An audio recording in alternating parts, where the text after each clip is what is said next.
It's story time. On the count of 3, let's say the story bag poem and see what's inside.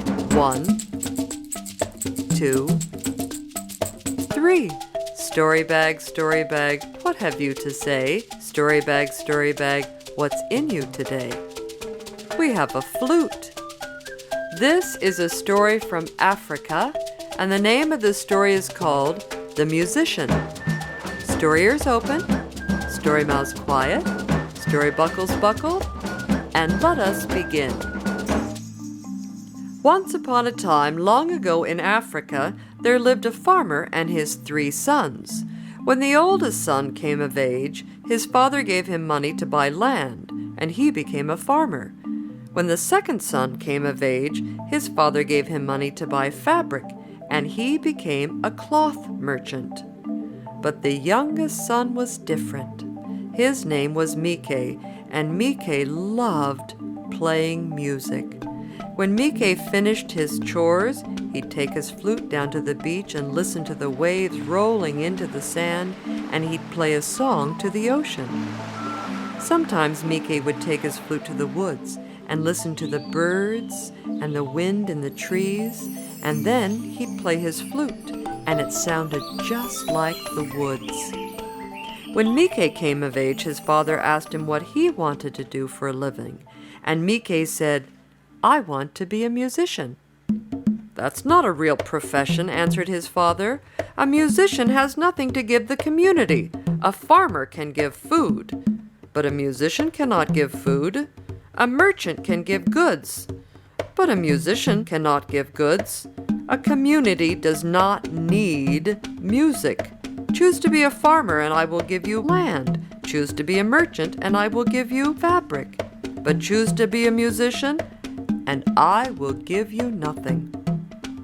You have until your birthday to decide." Mike loved his father and wanted to please him. He tried to do what his father wanted. He visited his brother's farm and said, "I will help you so I can learn if I could be a farmer." And for a whole week, Mike worked hard planting yams and grains. But when Mike heard the wind in the branches of the trees, he heard music and would pull out his flute and play. "You will not make a very good farmer," his brother told him. Next, he visited his brother, who sold fabric in the market. "I will help you with your work, so I can see if I could be a merchant like you," said Mike, and for another week he worked with his brother. But when he heard the sounds of the marketplace, it inspired him so he had to play his flute. "I'm afraid you won't make a very good merchant either," said his brother. Mike was sad. He thought, "If my father could just hear my music, he would understand how important music really is.